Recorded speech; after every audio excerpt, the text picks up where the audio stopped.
Welcome to the Puma Podcast, where we talk about Jesus, life, and everything in between. And if you've been joining us in recent podcasts, we've been discussing how to live wisely in a foolish world. And so this is what we want to jump into again today on their topic. I'm Puma. And I'm Tory. And I'm Miss K. What?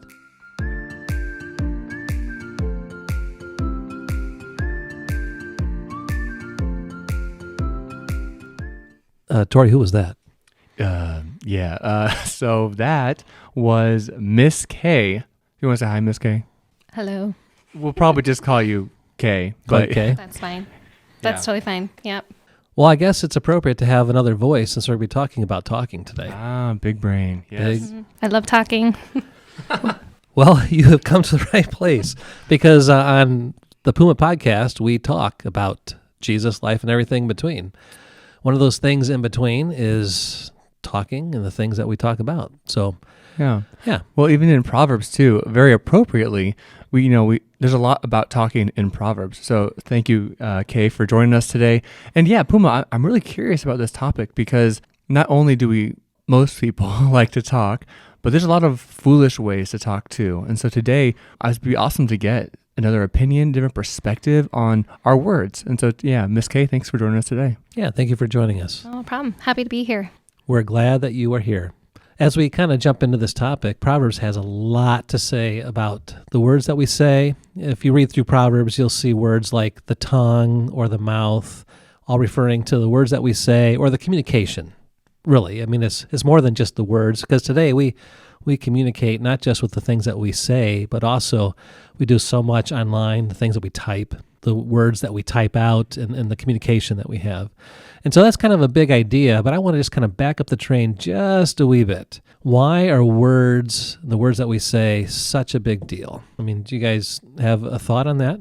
I mean, why is that such a big deal? Well, I mean, we use our words for communication, and I mean, how we relate to people and how we express ourselves, that reveals our heart. And yeah, I mean, relationships is all about communication with people, and that could really build up or damage friendship or anything else. Yeah, you said the word heart there, and we had talked about that in a previous podcast where we had kind of looked at Proverbs 4:23, which says, above all else, guard your heart, for it is the wellspring of life. And one of the big ideas when we had talked about that particular verse, not just guarding the heart, but what is the heart? The heart really is sort of the foundation of who we are. Our motives, our values, it's how we think. Sometimes the synonym is, our brain or our thinking, that whole category of life. And really the heart is representative of who we are at our core, or the center of our life, or the starting point of our life. Yeah, I mean, the heart is the things we care about. It's the values and perspective of our priorities. And see, the heart is so much more than just feelings. It's like where we're aiming at, the road we're on, right? The two roads we talked about this podcast, this series, are you on the path of the fool or the path of the righteous or the wise? And there are different heart directions. There is a goal and a path we are traveling, and it's revealed by our hearts. Yeah, one of the verses in Proverbs talks about this. Proverbs 27:19 says, as water reflects a face, so a man's heart reflects a man. So who you are really goes down to your heart, who you are at your core, your heart. And Jesus made an interesting statement about this when he said in Luke chapter 6, he said, the good man brings good things out of the good stored up in his heart. And the evil man brings evil things out of the evil stored up in his heart. For out of the overflow of his heart, his mouth speaks. And so the mouth-heart or the heart-mouth connection is fundamentally important. If we want to live wisely in a foolish world, then we should start to become heart-aware when it comes to the words that we use and the communication that we use. So you're saying it reflects our values and what we're treasuring by the words that we say and what we communicate? Yeah. So we say things all the time. You can tell if somebody really is into sports. How? They're going to be talking about it all the time. Talking about it all the time. You'll never hear me talk about it, though. You never hear you talk about sports, right? I mean, we people tend to talk about the things that they're interested in. And that comes, you can tell a lot about a person by the things that they say or the words that come out of their mouth, which is why the mouth is such an important part of our heart and revealing who we are. As water reflects a face, so a man's heart reflects the man. And so this is why we want to be aware of the words that come out of our mouth. And so Proverbs has a lot to say about this, a lot to say about the words. I have a question for the class here when it comes to our words. And maybe it's our culture, maybe it's America, I'm not sure, but I do think we, as a culture, love to express ourselves, whether that's, Twitter, just writing up, things we're frustrated with, or maybe it's even just our friend group. We love to complain. It's almost paraded. Gossip is not only accepted, it's almost assumed. And I think as Christians, we would say, yeah, it's wrong to gossip and it's wrong to slander. But I think words have weight, and I think we forget the impact of what we communicate. And so I guess my question is, in the 21st century, we'll just say, when it comes to our words, how do we be wise, not necessarily in the things we say, but in the areas that we say them? Because I think there are some places where some conversations are assumed. You actually look bad to not gossip. Just a dear friend of mine, their friends gossiped all the time. And when she stopped speaking words, it actually broke friendships. And there was some sadness there because, even as a mission field, I want to befriend them. I want to be wise with my friendships. So I guess when is it appropriate to stop speaking, or should you? I guess where's the wisdom when it comes to different circumstances in our culture where you stick out for not, wasting words? Well, a lot of things you just said, super relatable in our culture. We're all about expressing ourselves without thinking of the consequences of how what we share might hurt somebody else, or if it's right or not, or if it's even truthful or not. In the culture, you're almost like pushed out if you're not participating in that conversation. And I think too, we are not aware of the effect, because so much of our technology, I think, also is part of it, of we can spew things out through a text or through a post and not see the damage that's done to our face, because people will say things over the phone or through a text and not see the other person that they are saying it to, and see the reaction and the damage that can happen, and see the ripple effects of that. We all talk all the time, and we hear people talk all the time. You go, like you said, online. Anyone out there ever read things online and think, wow, that person is incredibly foolish? Anybody ever have that? Yeah. Or you're out at a store and you see someone just get triggered and they just go off or irate. Honestly, isn't that what like TikTok and all these other platforms? They're just videos of people really acting foolishly, just kind of getting triggered by words. Sometimes it's not even words someone says; it's words on someone's shirt or something. And we naturally make assessments. We naturally judge or evaluate people that we see when we're out and about. And sometimes we say, oh, that person. We don't say out loud that, wow, that person's foolish. We just think it. We just think, wow, that's a foolish person. I know not to maybe say certain things around that person or do certain things, or maybe avoid them. So Proverbs has a lot to say about. Let me just read some of the verses in Proverbs that talk about Proverbs 10:19. Love this one. When words are many, sin is not absent, but he who holds his tongue is wise. When Jesus said, out of the overflow of the heart, the mouth speaks. Well, our hearts, the Bible is very clear that our nature is sinful. And so we naturally are going to speak things that are tainted with sin, words like you talk about gossip, right? That seems to be appropriate in our culture, times where people think, it's okay culturally to gossip. It might be culturally okay, but is that okay before God? Is that an offense to God when we sin in that way? Right. Well, even for our witness, right? Because I think we witness with our words, right? Words are powerful. So not saying words, not gossiping is also powerful. But I think sometimes there's a disconnect in our Christian culture where we assume that our silence speaks in a positive way. They slander, they swear, I'm going to avoid that. And we should avoid, right, the sin. But I guess when the wisdom, right, so the verses you just read, even our heart value, things we guard our heart against, is it wise to not engage or to stand out in a bad way? Bad as in we offend our friends by not gossiping, not swearing, not slandering? Or do we engage with our words? I guess where's the wisdom? Yeah, well, like in that verse, Proverbs 10:19, you're talking about how when we're engaging with friends and whatnot. I think Proverbs 10:19 is just talking about talking in my life. Some people just talk and they just talk. Another verse, Proverbs 12:23, says, a prudent man or a man of discernment keeps his knowledge to himself, but the heart of a fool just blurts out folly. Some people cannot help themselves. They just have to post everything all the time, even though no one's asking them to post, right? True. And people just want to blurt things out. Or in a previous podcast, we had talked about Proverbs 18:2, that a fool finds no pleasure in understanding, but delights in airing their own opinions. Or in that word, their own opinions literally means the utterances of their heart. In other words, what's in my heart just has to come out. But there's wisdom in just keeping your mouth shut sometimes and not letting your sinful heart come out. There's wisdom in just shutting your mouth, because the more words that we say, the more that we speak, the tendency is for sin to leak out. Yeah, that's really good. And actually, Kay, I have a question for you. So Puma and I are pastors, right? Our workspace isn't maybe as vulgar as maybe, hopefully not. But for you, right? So someone that works in the secular world, where do you see the line of wisdom in the words that you say and the words you hear? I mean, how does it affect you as a believer? Oh man, I kind of just see it as like it's a mission field. Whatever job you're in.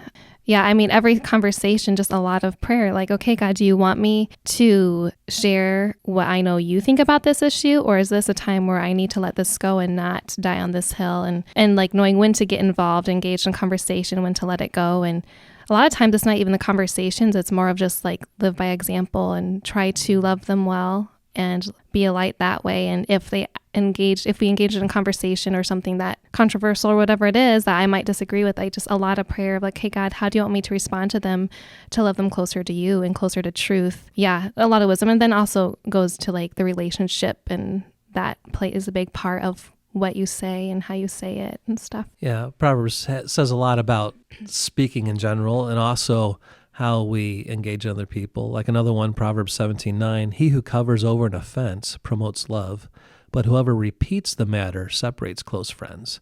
So how we interact with other people and the things that we say, Proverbs has a lot to say about someone who's hot-headed and reckless. They just kind of spout off.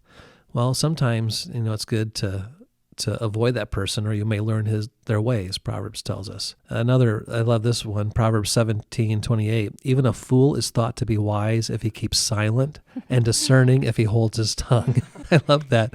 Like, even a foolish person who really, they appear wise if they just keep their mouth shut. Isn't it interesting that people talk all the time, people post things all the time, but man, you throw a grenade down in a room in a conversation and trigger people, and people just launch. And it's not just the words that they say, but it's also how they say it. Have you noticed that? It's like the tone, it's like the anger or the hate comes out in the words as well. And so all these things come out of the heart, and they come through the lips, they come through our communication, and they reveal where our heart is at. Just like that verse, as water reflects the face, so the heart reflects the man. And so the words that come out, as Jesus said, come out of the heart. Yeah, no, that's such a great point, because not only do we always like to express ourselves, and I do think in our culture, it's cool, it's trendy to express yourself, whether that's through words or how you dress or whatever. But I've also come to know that words have different weights. Certain things people say mean a lot more. I remember my first sermon I ever did. It was super scary and super threatening, but I did it. And I was like, man, I'm so proud I was able to do that.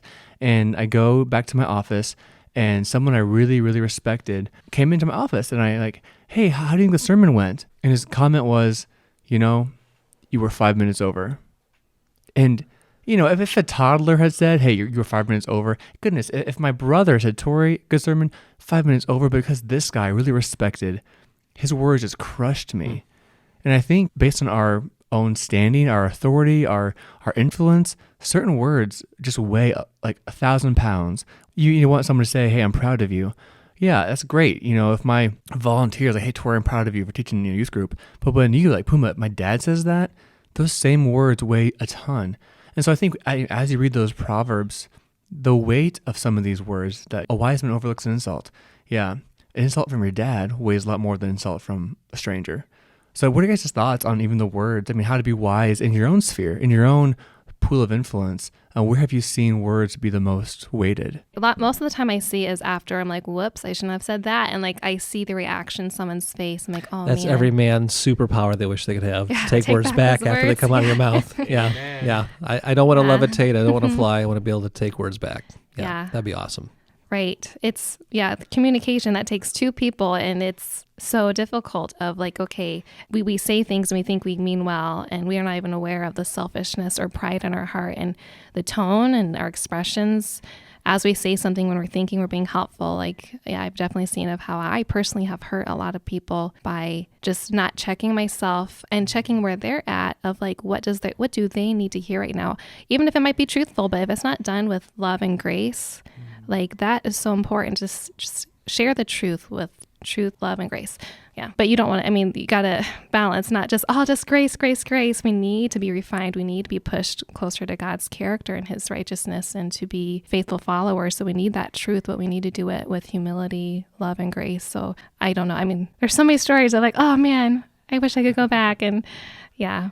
No, that's very good. Yeah. When we talk about the weight of our words and how they impact other people, another verse in Proverbs 12:18 says reckless words, or you could say unloving words, or thoughtless words, or not considering how it's going to impact the other person. Like Tory, you talked about your first sermon and just the weight of, someone you respected, what they said and how that crushed you. And this is where we just don't give thought to the things that we say when we say them, how the person is going to, we're not considered by the other person. In fact, this is kind of in vogue in our culture. It's all about me saying, regardless of the other person. And if you take it wrong, well, that's on you. That's not on me. Proverbs 18:12 says, reckless words pierce like a sword. What an image, kind of what you're talking about, Tory, just that image pierced your heart. But it says, but the tongue of the wise brings healing. In other words, the things that we say can pierce someone like a sword and hurt and do damage, or the things that we say can actually bring healing and help. Mm-hmm. It depends on, our heart intent again, and our desire to, help the other person. This is why when we blurt out words, or, when he says, that a foolish person just blurts out or just wants to share whatever's on their heart or just wants to post whatever comes into their mind, regardless of how it might hurt other people, that is not the path of wisdom. That is walking the path of foolishness. And when we talked about the path of wise and foolishness, it's always the path of wise is always in the direction of getting to know the heart of God. The path of foolishness is always walking away from God's heart. So it's not just pragmatic, practical paths, but it is paths that lead, to a person. And this is why he wants us to walk wisely in a foolish world, because we are walking with God and walking toward God. And the words that we say and things we say impact that. Yeah, so you're saying like we need to bring our conversations towards truth, spiritual truth. Like that should be the goal of our conversations. That's what I'm hearing from you. Right. And using our words to edify. So the New Testament talks a lot about this, that we use words to build up. To the Corinthian church, Paul says this a lot, that we are to edify or build each other up, not tear each other down. Or Paul writes in Galatians, don't tear each other and pull each other down. And our words are a big part of that. And it goes back to what's in our heart. Do we really desire to love and encourage others? And the words that we say, the things that we post, our communication, it really highlights what direction we're walking, wise or foolish. Yeah, I love what you guys are saying. And even Kay, what you said too, just Proverbs 18:21, how words have the power of life and death, and those who use them, or those who speak, will see its fruit. That's not you might see effects from your words. You will see something. Like there is a cause and effect, and it's a matter of how we steward our words. Are we wise with our words? And so Puma, I guess a question, for you, for all of us, what's a good application question? What's a good AQ for us? Yeah. So Proverbs 4:23, we had talked about that. Above all else, guard your heart, for it is a wellspring of life. Proverbs 13:3 says, he who guards his lips guards his life. So one of the ways to apply this, like Proverbs 4:23, guarding your heart, is to guard your lips. It says, he who guards his lips guards his life, but he who speaks rashly will come to ruin. And so one of the applications to this is we live in a world that is triggered by everything. We are triggered out there with the things that people say to us, but how often are we triggered by the things that come out of our own mouth? And I think this is where the path of wisdom is, that we begin to really put a guard over our own lips. And so I would ask, are you sensitive to the words that come out of your mouth and where they go, and the tone and the direction that they go? To guard what comes out of your heart through your lips, to be sensitive or triggered if what's coming out is not wise. Yeah, that reminds me of another verse I think Tory had mentioned. Tory, do you want to read that? So it's really Jesus, right? So New Testament, and there are lots of places in the New Testament, right? I mean, James 1 about the mouth. There's so many powerful things about how our words, but what struck me, and as we were talking before the podcast, Matthew 12, verses 36 and 37, Jesus says, but I tell you that everyone will have to give an account on the day of judgment for every empty or careless word they've spoken. And then verse 37, Jesus says, for by your words you will be acquitted, and by your words you will be condemned. And I just think, wow, I mean, every careless word, that even the careless, not even swearing, not even bad words, just a lack of self-control, to just a spewing, like Proverbs says. A thoughtless. Yeah, right. Just a careless word. It matters. It matters to God. And so, that's a great AQ. Are we sensitive to the words we say? Because God is. And you know what? Other people might be too. Yeah. Well, hey guys, thank you. Appreciate you, Puma. And thank you, Kay, for joining us. Maybe we'll have you on again. Thanks. No, it's awesome. And guys, thank you also for joining us. If you have any questions or comments, please feel free to reach out to us at thepumapodcast@gmail.com. We really appreciate you guys' support and just learning with us, right? We're not better or above you. We are learning together. We have the same Holy Spirit. So thank you guys for coming on board and following us on this journey. All right, guys. Well, hey, have a great rest of your week. We'll see you next Friday at 10:10. Bye. Bye. Bye.